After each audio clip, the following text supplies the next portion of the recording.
अच्छा, ट्रिग्नोमेट्री में एक और इम्पोर्टेंट बात होती है, वो समझ लो एक बार। साइन कॉस की वैल्यूज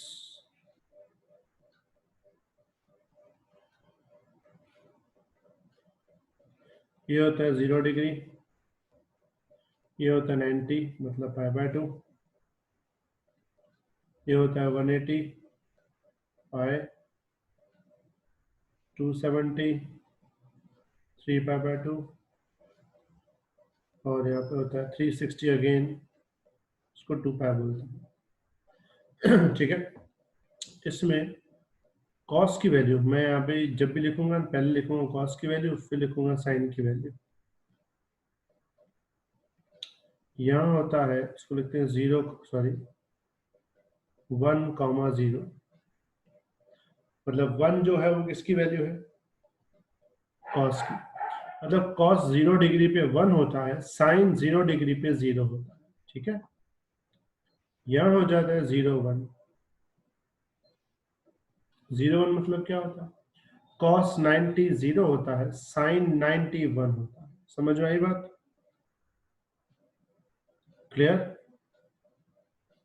यस सर। फिर ये 180 यानी पाई, इस पे कैसी वैल्यू होती है, -1,0, मतलब cos 180 -1 होता है, sin 180 0 होता है। वैसे इस पे वैल्यू कितनी होती है, 0 -1, मतलब cos 270 0 होता है, sin 270 -1 होता है। ठीक है, तो ध्यान से देखो, खाली cos की वैल्यू को ध्यान से देखो, ओनली cos। पहले 1 है, फिर 0 हुआ, फिर -1 हुआ, फिर 0 हुआ। और sin की वैल्यू 0 थी, 1 हो गई, फिर 0 हुई, -1 हो गई। तो साइन कहाँ कहाँ 1 और -1 है, सेकंड एंड फोर्थ क्वाड्रेंट। ठीक है, Y सेकंड एक्सिस। हाँ मतलब y एक्सिस पे, और cos x एक्सिस पे। समझ में आ गई बात बेटा? Yes sir. यस। ओके, अब आगे बढ़ते हैं। ये समझ में आ गया सबको कंप्लीट ना? अब जो हम टर्म सीखने वाले हैं वो ध्यान देना पूरा।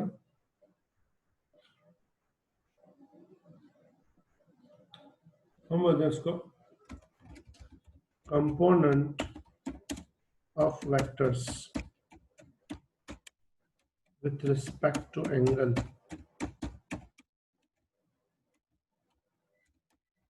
Component of vector with respect to angle, पूरा ध्यान इसमें।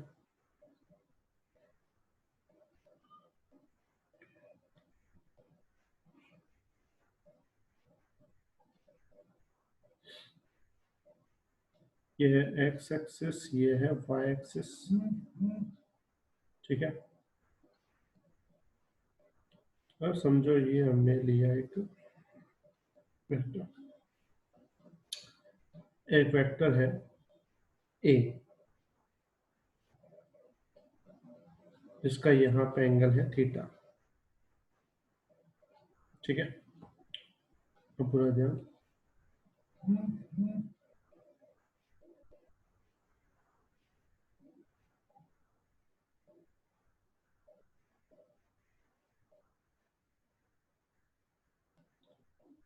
अभी जो a है इसके दो पॉइंट निकलते समझो यहाँ पे, एक को बोलते हैं ax, एक को बोलते हैं ay।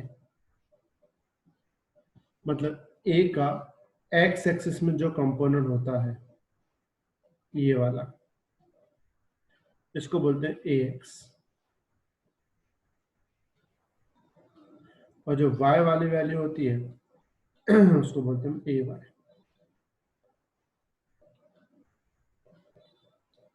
जैसे नहीं लास्ट टाइम मैंने तुम्हें बताया था, जैसे अगर a vector is equal to हो 3,4, तो 3 किस में आएगा, x एक्सिस में आएगा, और 4 किस में आएगा, y में आएगा।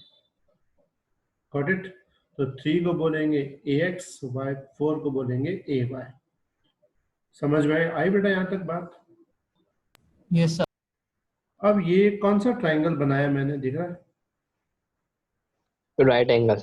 अब राइट एंगल Right ट्रायंगल में angle. मुझे बताओ, अगर मैं लूँ cos थीटा तो cos थीटा क्या मिलेगा तुम्हें? AX upon A. एडजेसेंट यानी x अपॉन हाइपो यानी a। तो ax को अगर मैं सब्जेक्ट बना तो ax क्या मिलेगा? a cos theta. बात समझ में आई?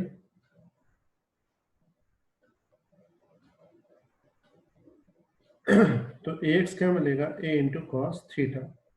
अब सिमिलरली अगर मैं ले लूँ साइन थीटा, साइन थीटा की फॉर्मूला क्या होती है?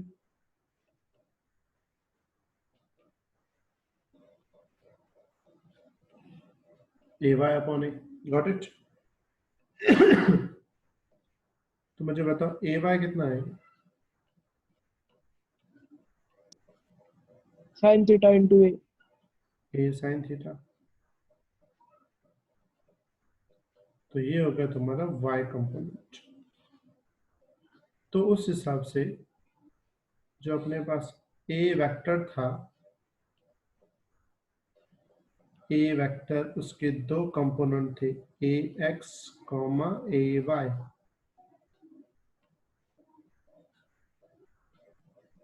तो जो ax है उसकी जगह लिखेंगे a cos थीटा और ay की जगह क्या लिखेंगे? a sin theta.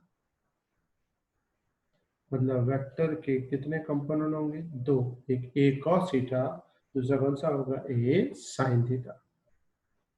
Just example समझना, ये एग्जांपल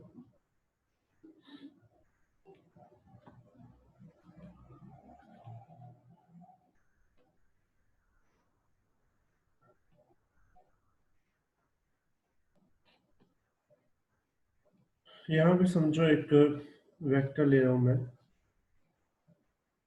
वेक्टर का नाम है समझो b, जिसकी वैल्यू है 10, उसका एंगल है 30। तो इस वेक्टर के दो कंपोनेंट होंगे bx और by, हमें वो कंपोनेंट फाइंड करने हैं। तो b वेक्टर के दो कंपोनेंट, एक होगा bx, दूसरा कौन सा होगा? by। bx को हम कैसे लिखेंगे? हम लिखेंगे उसको b cos theta comma b sin theta. तो b जो है वो तो फिक्स है 10, cos थीटा, थीटा यानी एंगल्स का एंगल कितना है? 30, तो लिखेंगे cos 30 कॉमा b की जगह 10 sin 30।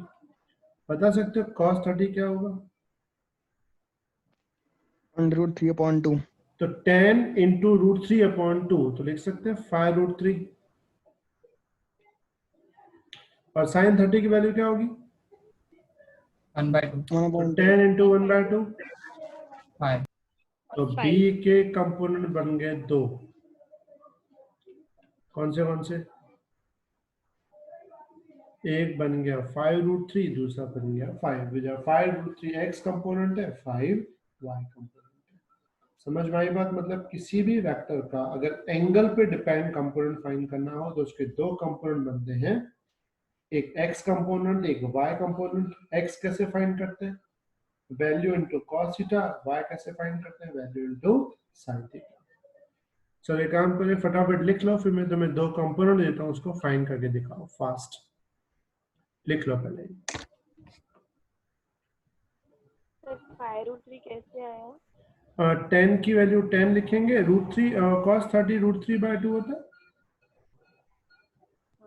10/2। अच्छा, गॉट इट? yes. लिख लो।